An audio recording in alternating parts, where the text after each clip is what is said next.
Chapitre 6 Le portail. Bientôt, Orin commença à montrer les premiers symptômes dont notre guide nous avait avertis. Son indigestion s'aggrava, surtout après avoir bu un peu d'eau. « Laissez-moi faire une petite sieste. Je me sens trop plein, et c'est difficile de respirer, » dit-il. Le repas et le temps agréable sous les arbres nous rendaient somnolents, surtout Orin, qui s'endormit immédiatement tandis que nous autres continuions à discuter. Je me sentais également somnolent, mais je ne voulais pas dormir, alors je m'étirais et marchais vers les 4 pierres. Mon esprit vagabondait pendant que je faisais le tour des pierres, les scrutant attentivement chacune à leur tour. Je commençais à me demander si ces pierres avaient roulé jusqu'à cet endroit par elles-mêmes pour se reposer dans cette position précise. Mais, si c'était le cas, pourquoi n'y avait-il aucune autre pierre semblable aux alentours? S'il y avait eu des constellations similaires de pierres éparses aux alentours, ces 4 pierres auraient pu être coincées aux 4 coins de la clairière pour former le motif précis dans lequel elles étaient disposées maintenant. Cependant, le terrain environnant ne soutenait pas cette théorie, et je ne pouvais m'empêcher de remarquer que ces pierres étaient positionnées d'une manière très inhabituelle. Mais si elles n'avaient pas été formées par hasard, comment étaient-elles arrivées là? Il y a tant de questions ouvertes sur plusieurs endroits mystérieux dans le monde pour lesquels les scientifiques n'ont pas encore trouvé d'explication, sans parler de résoudre les mystères de leur création et de leur existence. En fait, j'ai toujours été intéressé par ces mystères, comme les étranges symboles géométriques dans les champs de maïs appelés crop circles. Beaucoup ont essayé de prouver qu'ils avaient été créés par des humains et non par des extraterrestres. De nombreuses expériences ont été menées dans des champs similaires, mais personne n'a jamais réussi à plier les plantes de la même manière que dans les crop circles. Les plantes y avaient été aplaties mais se redressaient ensuite, et restaient vivantes. Cependant, dans toutes les expériences qui ont été réalisées, les cultures se pliaient, mais se cassaient, se fanaient et mouraient.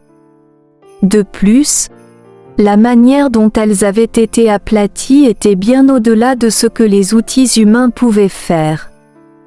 Par exemple, chaque plante dans les crop circles avait été pliée à un angle parfait et le motif rayonnait de manière symétrique depuis le centre.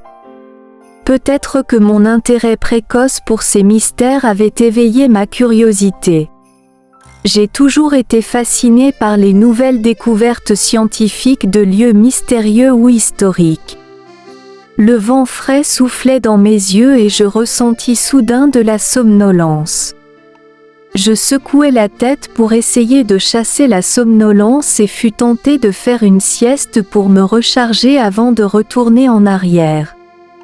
Mais je pensais alors que passer plus de temps à apprécier ces pierres merveilleuses serait plus enrichissant qu'une sieste.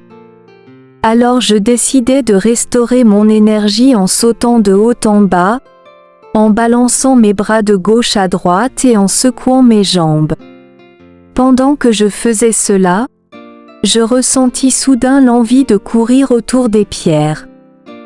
À tout le moins, je pourrais peut-être établir un nouveau record en étant la première personne à le faire. Après avoir donné quelques coups de pied et sauté autour pendant un moment, je me sentis un peu mieux. La somnolence avait diminué, mais elle n'avait pas complètement disparu. Je pris de la vitesse dans ma course et zigzaguai entre les 4 pierres. Je courus d'abord autour de l'extérieur de la formation de pierres, puis en un cercle plus serré à l'intérieur. Je courus dans le sens des aiguilles d'une montre, puis dans le sens inverse. Pendant que je courais, j'entendis un de mes amis crier, et je reconnus la voix de Sun. « Et Tim, tu dois être fou. » Sa phrase fut soudain coupée par un bruit fort qui perça l'air, comme un éclair frappant très près de moi. Mon instinct prit le dessus et je me recroquevillai, les mains couvrant ma tête et les yeux fermés. Je restai immobile en attendant le son du prochain éclair. Mais il n'y eut que du silence. J'attendis plusieurs secondes pour que la prochaine frappe de foudre se produise, mais rien ne se passa. Après quelques minutes, ma curiosité prit le dessus et je commençai à me demander d'où venait ce bruit assourdissant. Je rouvris lentement les yeux, me levai, et regardai autour de moi. J'étais stupéfait par ce que je voyais devant moi. Je secouai la tête et me donnai quelques tapes sur le visage, pensant que la somnolence avait causé une vision floue. Le paysage tout autour de moi avait changé, à l'exception des 4 pierres. Le sol, qui était auparavant couvert de feuilles, de petites branches et de mauvaises herbes, avait maintenant été dégagé comme une arrière-cour qui venait d'être balayée, me donnant une vue dégagée sur un rayon d'au moins 50 mètres.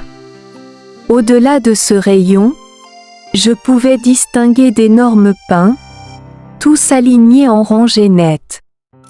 Je ne pouvais pas deviner leur âge car je n'avais jamais vu d'arbres aussi grands auparavant. Les arbres de 200 ou 300 ans que j'avais vus auparavant étaient minuscules par rapport à ceux-ci. Je remarquai aussi qu'ils semblaient tous être bien entretenus, comme des arbres soigneusement taillés dans un parc. Je bondis immédiatement et me précipitai loin des pierres. Quand je me retournai pour les regarder, je pouvais les voir dominant en haut au-dessus du paysage maintenant dégagé. Maintenant, elles ressemblaient vraiment à quelque chose qui avait été intentionnellement placé là, comme si elles étaient un symbole ou un mémorial pour quelque chose. Je courus jusqu'à arriver à l'endroit où j'avais laissé mes amis et commençai à les chercher, mais je ne trouvais personne. Je retournai vers les pierres et fis le tour encore une fois, tout en appelant à haute voix les noms de mes amis. Et Orin, Sun, Kate. Où êtes-vous ? Silence. À ce moment-là, je me sentis très effrayée et commençai à paniquer. L'adrénaline parcourait mon corps et j'avais la chair de poule partout. J'appelais leurs noms plusieurs fois et regardais autour des pierres et des arbres, mais je ne trouvais aucune trace d'eux. Peu à peu, mon cerveau recommença à fonctionner. Je sortis précipitamment mon téléphone de ma poche, mais il n'y avait aucun signal. J'essayais de l'éteindre et de le rallumer plusieurs fois, mais il n'y avait toujours aucun signal réseau. Je levai les yeux vers le ciel et je remarquai qu'il était d'un bleu éclatant avec quelque chose comme un arc-en-ciel dedans. C'était un ciel si beau, comme ceux décrits dans les contes de fées. Je réfléchis à ce qui venait de se passer et regardai mes mains et mes pieds.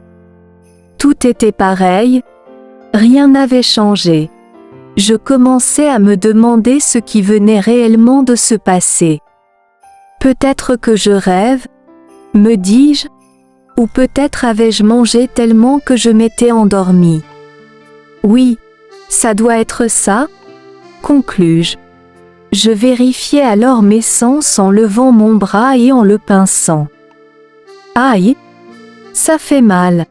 Peu convaincu, j'essayais tout ce que je pouvais imaginer, me frotter les yeux, me taper la tête, piétiner mes pieds, donner des coups de pied, sauter, rouler par terre, me tourner et me retourner, sentir la terre, sentir mes aisselles, enlever mon sac à dos, l'ouvrir et le sentir aussi. J'ai tout essayé pour prouver que ce n'était pas un rêve. Si quelqu'un m'avait vu, il aurait pensé que j'étais devenu fou. Après avoir subi ces tests physiques et sensoriels, je savais que c'était réel et que ce n'était sûrement pas un rêve. Eh bien, si ce n'est pas un rêve, qu'est-ce que c'est alors ? Me demandai-je.